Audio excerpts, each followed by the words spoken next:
there, I'm Jennifer Morrison, and I am an artist who specializes in botanical colored pencil drawing.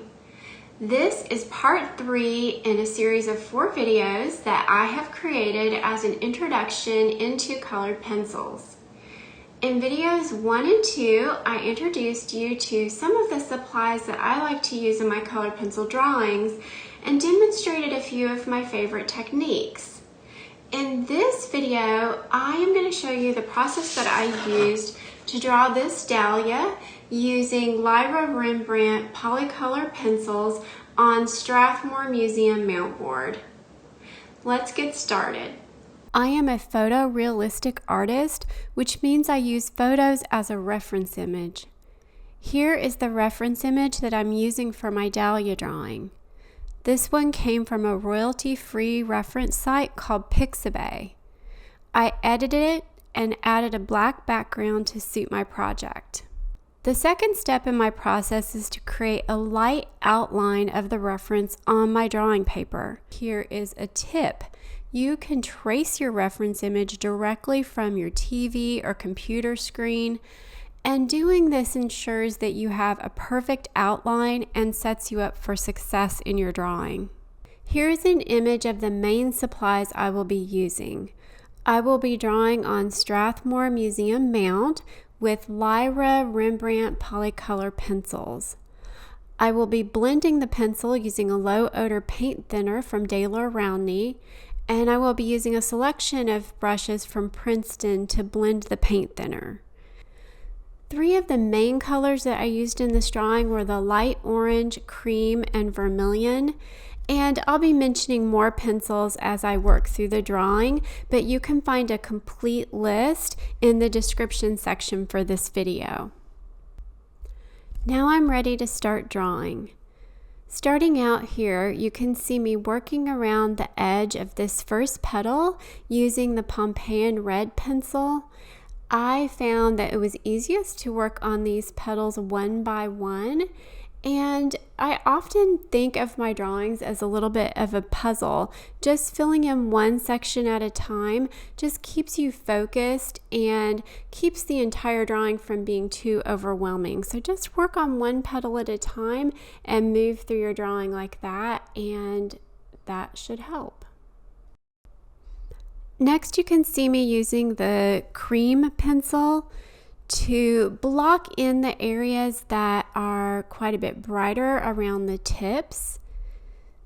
There was a lot of focus on blending between the more yellow colors and the orangey colors. There you can see me using the white pencil, and in this case I'm using a technique called indenting, where I'm pushing really hard with that pencil to create some indentions so that when I come back over that area with my brighter colors, the pencil won't stick there, and it's going to leave me with a nice highlighted line down the center of that petal. One of the most important things as you're blocking in these petals in these first layers is you want to make sure you have some of those directional lines in there to really give shape to the petals. And I usually do that with either a darker color or by indenting the paper with a lighter color, or both, which in this case I did both. And now I'm just filling in around there. So you saw I kind of got in the darker areas and the brightest, lightest areas first, and now coming in with my more orangey and red colors. I'm using really light layers. As I move through this petal, one of the things that you're going to notice is that it is layer upon layer upon layer. It's just a lot of layering, and by layering it doesn't necessarily mean that you need to use different colors. In this case I did use quite a few different colors in here, but you can have several layers of just one color. That's one of the things that I didn't really understand as a beginner. It doesn't have to be 10 layers of 10 different colors. You could have 10 layers with just one color or one pencil. But especially with the first petal, it just takes a minute to get acclimated and for me to start mixing some of these colors together and decide which ones are really working well for my drawing. You can create a palette, but sometimes once you get in and start working on the drawing, you're going to have certain colors that just seem to be working better for some reason. And I just, again, keep working my way through. Once I have enough pigment on this paper and I feel happy with the way everything's looking, I'm going to blend this all out with solvent. And I'm going to speed through to that point now.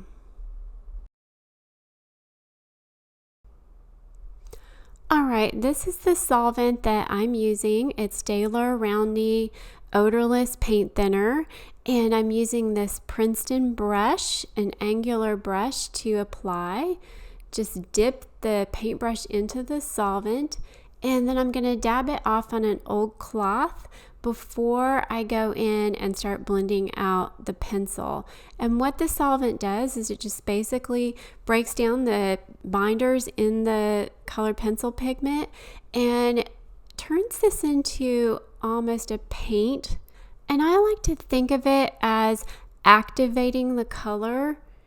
And the most important thing is it's getting rid of any of the graininess in the pencil and creating a really nice base for me to go back over and put more layers of pencil and add any details.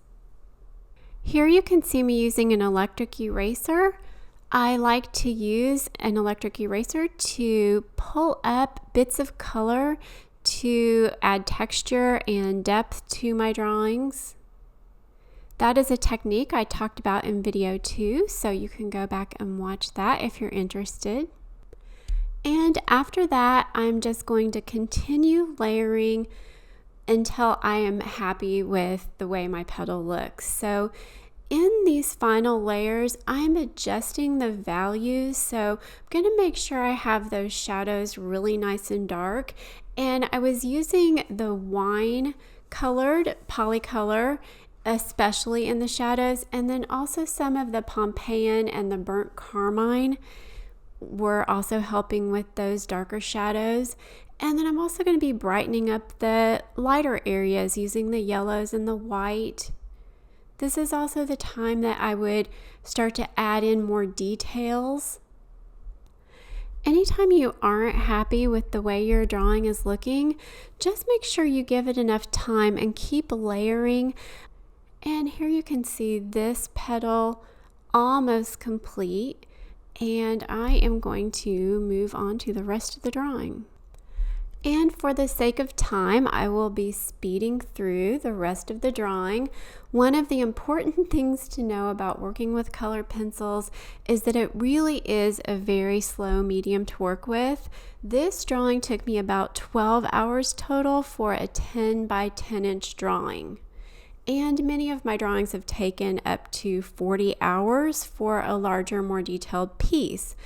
So that is to say, be prepared with an audiobook or a podcast and just try to enjoy the process. In fact, I would expect to spend close to an hour on each of the larger petals. So I know it's really hard to see exactly what I'm doing as this is moving so fast, but keep in mind that this really is a rinse and repeat process.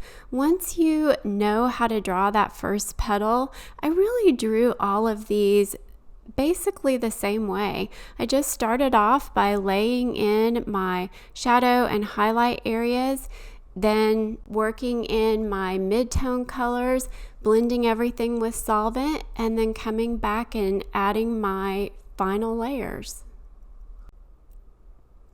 And as I'm finishing up this drawing, the last big piece of advice that I want to give you if you are a beginner is to keep going. I have drawn for thousands of hours to get to this point, but you can expect to make progress really quickly. So if this is something that you enjoy doing, just have fun and enjoy the process without worrying too much about the outcome. It won't be long before you will step back and have something that you're really proud of. And here is my finished drawing. In the next video for this series, I am going to be adding a black background, so be sure to tune in for that video. And if you have any questions about this video or colored pencils in general, I am happy to answer those in the comments. Thanks for watching.